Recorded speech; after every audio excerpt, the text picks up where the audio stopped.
30 जनजाति और मांग संख्या 32 महिला एवं बाल विकास विभाग पर आपने बोलने का मौका दिया, आपका बहुत बहुत धन्यवाद। मैं महिलाओं से अपनी बात शुरू करूंगा।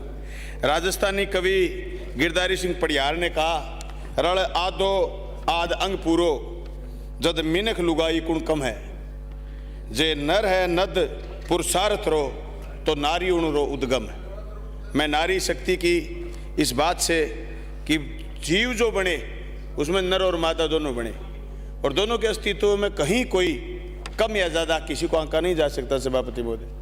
लेकिन एक ज़माना था जब मातृ सत्तात्मक परिवार था, माँ जननी थी, उससे सृष्टि आगे बढ़ी, लेकिन आज पितृ सत्तात्मक परिवार है और ये व्यवस्था पूरी दुनिया में ज़्यादा प्रभावी है कि मनुष्य में आदमी ज़्यादा ताकतवर है, महिला कम ताकतवर है, जबकि समाज में बराबरी की ज़रूरत है।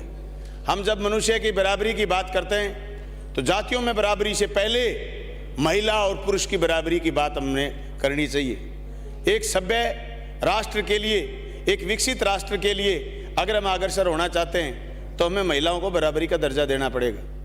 इसी तरीके से इस बात की, इस संदर्भ को हम आगे बढ़ा सकते हैं कि जनजाति विकास की बात करें तो भी मेरे बहुत सारे साथियों ने चर्चा में भाग लेते हुए कहा कि जनजाति क्षेत्र में आज भी स्थितियां ठीक नहीं है। मैंने इसी सदन में बार बार ये बात दोहराई कि जनजाति क्षेत्र का उतना विकास नहीं हुआ जितना विकास होना चाहिए था।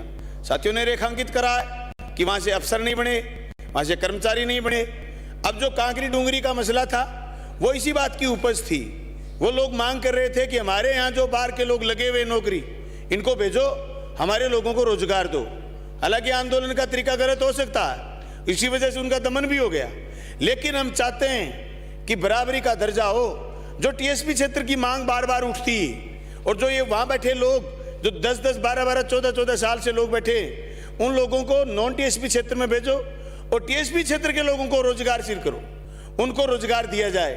अगर जनजाति क्षेत्र का विकास करना चाहते हैं तो उनकी भाषा में, उनके तरीके से, उनके लोगों को जब तक हम आगे नहीं बढ़ाएंगे तब तक उनका विकास नहीं होगा। सिर्फ कुछ एनिकेट से या सिर्फ कुछ योजनाओं से हम उन लोगों को बराबरी का दर्जा नहीं दे सकते, हम उनको बराबर ला करके खड़ा नहीं करेंगे।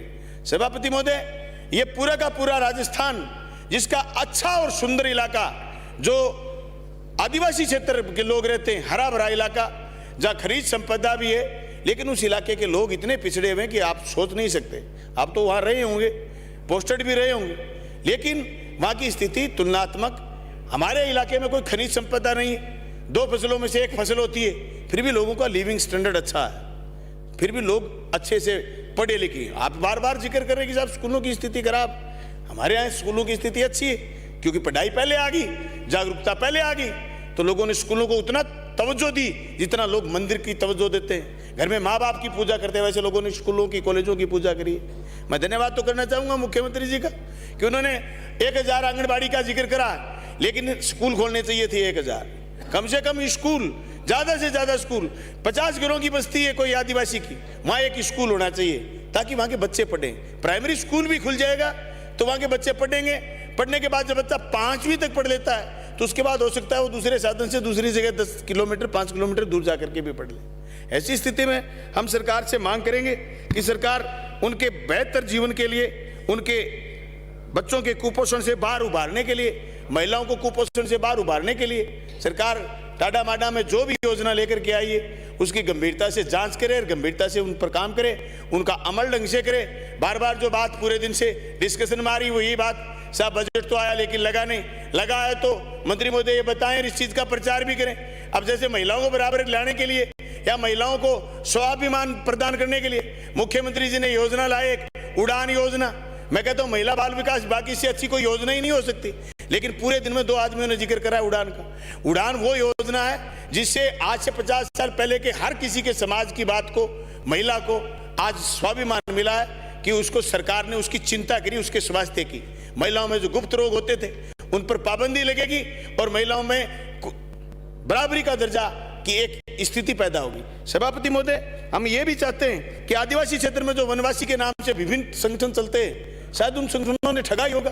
वनवासी अधिकार कानून आया, आज कितने वनवासियों को पट्टे दिए गए। उन वनवासियों की जमीन आज भी बड़े पूंजीपति छीनने के फिराक में। आप पूरे देश की बात करें, एनजीटी कानून ला करके वनवासियों को रोका गया। वहां अगर कोयले खोदने की बात चली है तो आराम से खुदा होगा, लेकिन वनवासी को एनजीटी के नाम पर पट्टे नहीं दिए गए। उनके जमीन का कानून, उनका अधिकार छीन लिया गया। इसलिए वनवासी जो लोग हैं उनको जमीनों के पट्टे बिना किसी शर्त के तुरंत प्रभाव से जारी करे जाएं। मैं आंगनबाड़ी पर अपनी बात रखते हुए कहना चाहूंगा कि जो पोषार आंगनबाड़ी में बन रहा है, वो पोषार जो बाहर से जाकर के देते हैं शुष्क पोषार, जबकि गर्म पोषार देना चाहिए और आंगनबाड़ी पर ही तैयार होना चाहिए। पोषार देने के लिए आपको जो आपका स्वयं सहायता समूह जो आंगनबाड़ी का है खुद का, वो समूह ही उस पोषार का निर्माण करे। आंगनबाड़ी में जो मानदेय आशा सहयोगियों को, सहायिका को, साथियों को और कार्यकर्ताओं को जो मानदेय दिया जा रहा है, ये मानदेय आज के दिन में बहुत कम है। मेरे सारे साथियों ने इस बात की चिंता जाहिर करी है। मुझे भी इस बात की चिंता है कि जो हर चीज में, हर सरकारी काम में आंगनबाड़ी की कार्यकर्ता, साथी, सहयोगन सब भाग लेती हैं, इनका मानदेय बढ़ाया जाए और इनको जब रिटायरमेंट हो इनका, तो उनके भविष्य की सुरक्षा के लिए भी सरकार को चिंता करनी चाहिए। जैसे कर्मचारियों के लिए ओपीएस लागू करिए, वैसे ही आंगनबाड़ी के लिए गंभीरता से काम करना चाहिए। मैं मंत्री महोदय से मांग करना चाहूंगा कि मेरी विधानसभा क्षेत्र के 2 चक ऐसे हैं जिनमें अभी तक स्कूल नहीं है, 20-20 ढाणियां हैं, उसमें 12 डीपीएन और 15 डीपीएन, जहां आंगनबाड़ी सेंटर एक बार आप खोल दें, उनके नजदीक फिर 7 किलोमीटर दूर स्कूल है, बच्चे फिर वहां जाने लायक हो जाएंगे।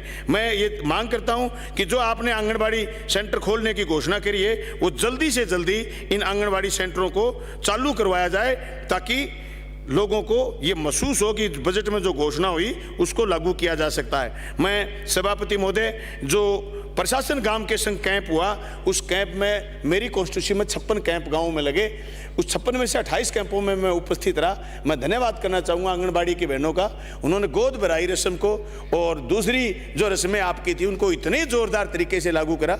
मैं मुख्यमंत्री महोदय का भी धन्यवाद करना चाहूँगा।